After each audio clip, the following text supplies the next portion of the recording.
Salut à toi. Alors, aujourd'hui, on va aborder une vidéo sur un thème tout nouveau, hein, le minimalisme. C'est la première fois que je l'aborde, mais j'en parlerai peut-être plus tard encore. Donc, petite définition perso. Pour moi, le minimalisme, c'est une attitude, un état d'esprit, qui consiste à réduire la quantité de ses biens. Donc, c'est bien une philosophie de vie qu'on essaie de mettre en place au quotidien. Les conséquences sont intéressantes, hein, et je vais les aborder plus tard. D'ailleurs, elles sont intéressantes, si intéressantes qu'elles sont abordées par le développement personnel qui en parle beaucoup. Et elles rejoignent justement aussi un peu le projet d'homme de demain que j'essaie de mettre en place. Les voici du coup, celles que j'ai pu lister. Moins de dépenses, forcément car moins d'achats. Et aussi des économies de temps parce que, il y a besoin de moins d'entretien si l'espace de vie est plus épuré, s'il y a moins d'encombrement. Cela facilite aussi du coup le rangement forcément. Et si les objets sont mieux rangés et plus accessibles, bah du coup ça facilite ça facilite le temps de recherche, on les perd moins souvent, etc. Ce qui en découle encore, c'est qu'il y a une surface de vie qui est plus petite, hein, enfin on a besoin de moins d'espace de vie pour vivre. Donc, à l'achat d'une prochaine maison, on peut viser moins grand, donc du coup, l'achat sera moins coûteux. En plus, le chauffage, bah, il y aura moins de frais de chauffage et d'entretien, parce que toujours une surface moins grande, hein. Cela rejoint aussi des concepts écologiques, hein, du coup, parce que la base de l'écologie, c'est quand même de consommer moins. Ce que conseille le minimalisme, hein, du coup. C'est un peu justement, le minimalisme fait un peu partie de tout ce courant, on va dire, décroissant, anti-consommation, etc., hein, pour consommer autrement. Donc, on va aussi amener plus de mobilité, hein, ce qui peut être très utile lors des déménagements. Ou juste genre, lors des rangements, lors de nouveaux aménagements dans l'habitat. Cela amène aussi beaucoup de réflexion et de remise en question. On va en effet, par exemple, devoir réfléchir sur comment optimiser son espace de vie pour mieux ranger, justement pour que tout soit plus accessible, pour que ça soit plus agréable aussi à voir au quotidien. On va aussi devoir repenser tout ce qui est utilité des objets et leur attachement émotionnel. Donc on va devoir faire un gros travail sur soi aussi et sur le lien qu'on a avec le matériel, avec le lien qu'on a avec le matériel et l'émotion qu'on peut y attacher. Donc les conséquences sont multiples, hein, du coup, hein, comme tu peux le voir, financières, écologiques, psychologiques, philosophiques. Il y a des conséquences sur le temps, il doit sûrement y en avoir d'autres, hein. Ça, c'est celles que j'ai listées pour l'instant. Donc il y a quelques inconvénients quand même.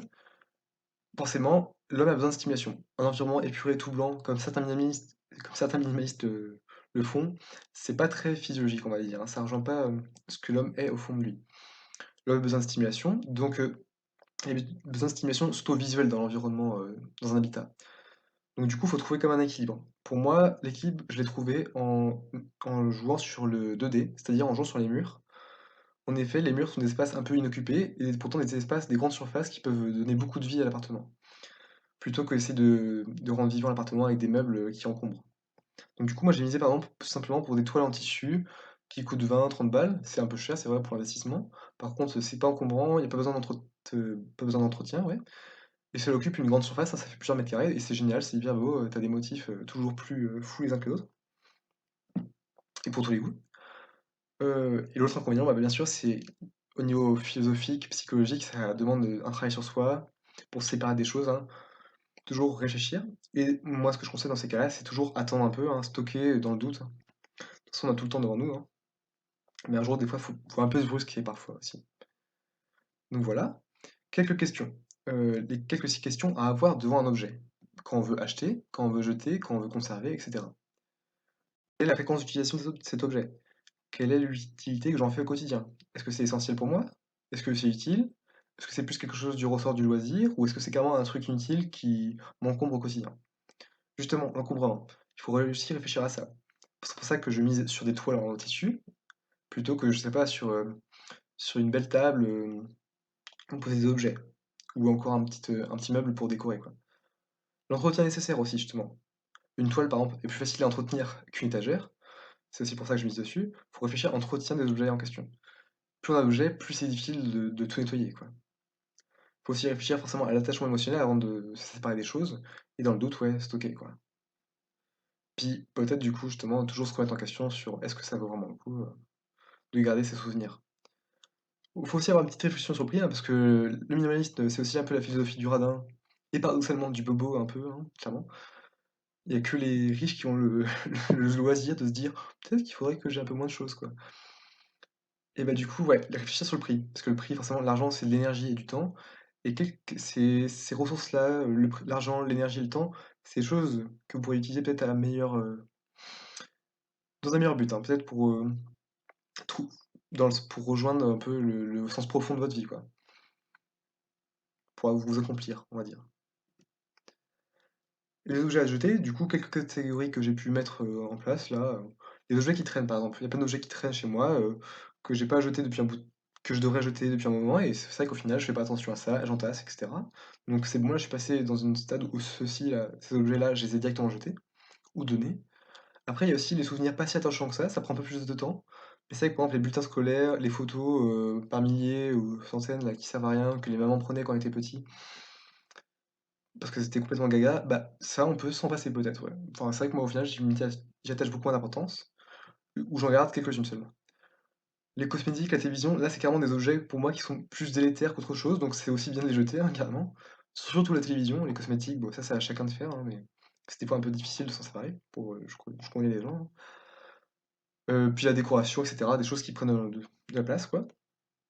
Les livres ou objets qu'on n'utilisera plus, tu sais que, par exemple, quand livres de loisirs, qui nous apportent pas de savoir mais qui nous font plaisir, on les bouquine une fois tous les 5 10 ans, peut-être qu'il faut mieux, par exemple, les jeter ou les donner, et puis plus tard aller dans une bibliothèque, juste pour...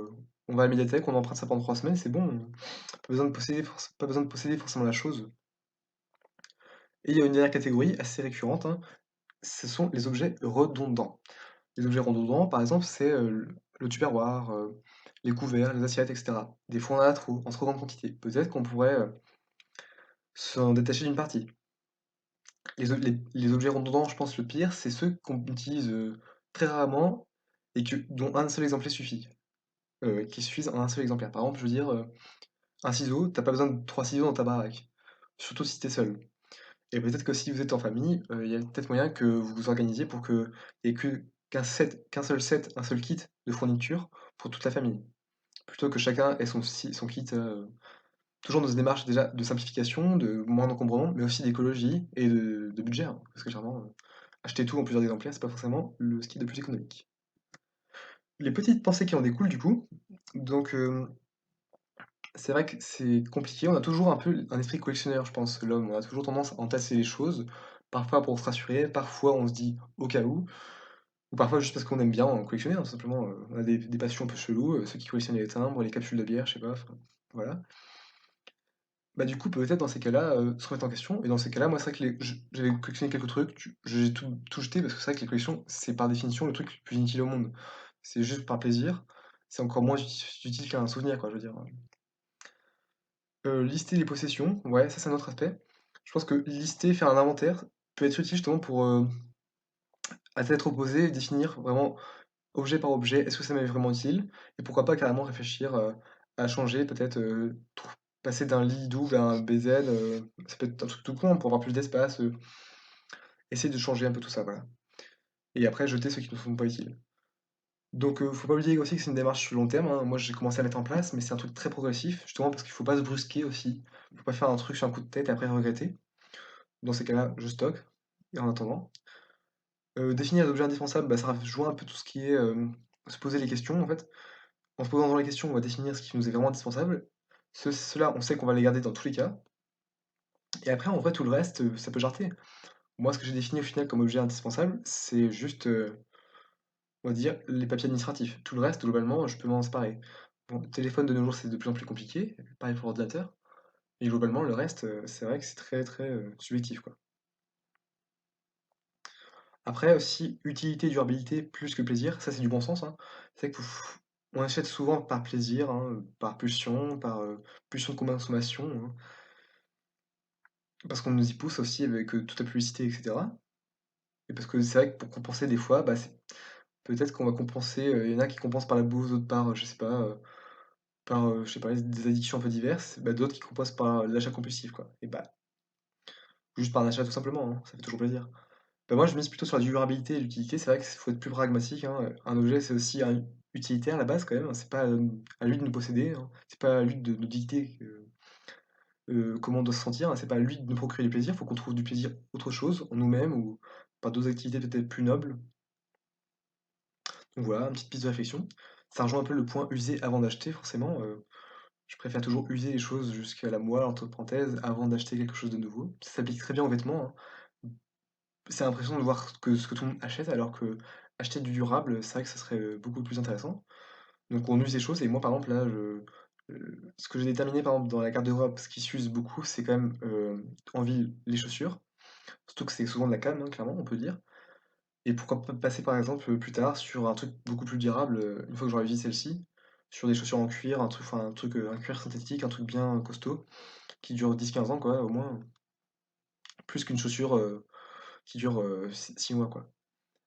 Stocker, attendre, jeter ou garder. Donc ça, c'est peut-être le point plus important. Donc stocker en cas de doute, ou juste pour voir si l'objet est vraiment important pour nous.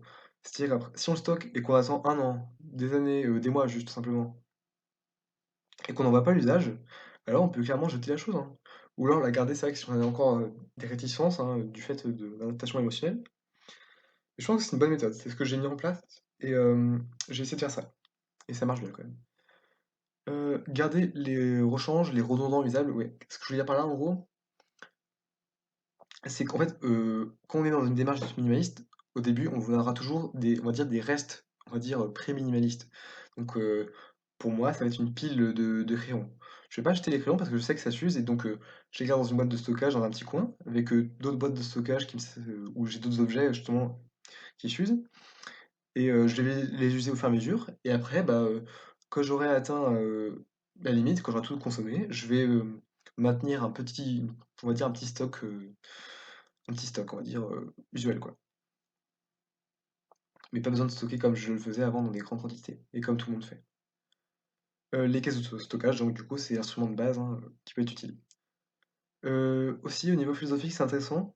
Peut-être qu'il faudrait que vous en parliez de cette démarche à vos proches. Peut-être que pour qu'eux aussi fassent un effort dans votre sens. C'est-à-dire que c'est vrai que moi, depuis longtemps, même avant d'être minimaliste, ou d'entamer une petite démarche minimaliste comme je le fais en ce moment, hein, je me prétends pas être minimaliste, on va dire, comme les autres là, et bah, le matériel, j'en ai un peu marre. C'est vrai que je préfère les bons moments ensemble, les moments conviviaux, ou juste une petite attention comme un petit chocolat, un truc comme ça, c'est toujours sympa. Mais je pense que le top, c'est vraiment une fête en famille, quoi. Et les cadeaux matériels, peut-être qu'il faudrait s'en passer. Ou alors, vraiment, si les gens vous connaissent et ils savent ce que vous désirez absolument, ce qui vous serait utile en plus, bah, dans ces cas-là, laissez-les faire. Mais vraiment, souvent, les gens vont acheter des choses s'ils ne vous connaissent pas assez, des choses qui vous seront pas personnelles, qui vous seront pas utiles. Et c'est même carrément horrible de nos jours, les gens vont revendre des cadeaux directement après achat, quoi. Enfin, directement après qu'on leur ait offert. Donc, soyez pas dans ce cas-là, quoi. Et un point important aussi, c'est que moi, j'avais pas de souvenir, et donc ce que je vais faire, ce que j'ai mis en place déjà, c'est résumer chaque événement ou chaque période de ma vie à un souvenir. Bah, déjà, ça se force à diminuer la quantité de choses, et du coup, le souvenir en question, s'il résume bien l'événement en question ou la période, en fait, il contient beaucoup plus, il est beaucoup plus fort en fait. Quand on le regarde, on pense à tout ce qui s'est passé derrière en fait. Et c'est pour ça que j'aime bien aussi réduire peut-être la quantité de souvenirs, parce qu'ils sont plus puissants, puis en plus, ça prend moins de place, quoi. Alors, conclusion, le minimalisme, est-ce qu'on pourrait l'appliquer à d'autres pans, on va dire, d'autres aspects? Bah, on pourrait imaginer du minimalisme social, culturel, virtuel, philosophique, etc. Je sais pas à quoi ça pourrait ressembler. Est-ce que ça serait bon ou pas? Ça, je le sais pas. Peut-être qu'il faut y réfléchir. Mais se simplifier les choses, ça peut être utile dans le domaine, on va dire, matériel, hein, parce que c'est vrai que le matériel finit par nous posséder. Mais je pense quand même que simplifier tout, par exemple au niveau philosophique, virtuel, etc., culturel, ce serait pas forcément la meilleure des choses, hein. Et un minimalisme social, ça serait peut-être du coup être asocial, ça serait pas forcément la meilleure chose. Donc pour conclure toujours, hein, le but derrière tout ça, c'est pousser le détachement plus loin. Je pense que c'est un point très intéressant au niveau philosophique. C'est que je pense, à la fin, qu'est-ce qui vous reste? Ce qui vous compte vraiment dans la vie, je pense, c'est les proches et vous-même en fait. Donc apprendre à se détacher des biens, c'est vraiment, je pense, indispensable déjà aussi, si on entame une démarche aussi d'amélioration de soi. Parce qu'au final, justement, qu'est-ce qui vous reste? Même à la fin, en dehors des proches, il n'y a que vous. Donc, il n'y a que toi plutôt. Il faut donc augmenter ta valeur intrinsèque, ton intellect, ton physique, etc., ce que tu fais. Évite de t'éparpiller dans des biens, dans des trucs futiles. C'est aussi ça le minimalisme, peut-être. Se recentrer sur toi. Et ne plus être plutôt un objet de consommation, être un consommateur un peu servile, quoi. Et abruti, quoi. Augmenter justement sa valeur intrinsèque. Donc voilà, j'espère avoir été un peu très clair. J'en reparlerai peut-être plus tard. Merci de m'avoir suivi jusqu'ici, et puis à la prochaine pour une petite vidéo. Je sais pas ce sera sur quoi sur le thème prochain. On va bien voir, ce sera une surprise. A plus du coup.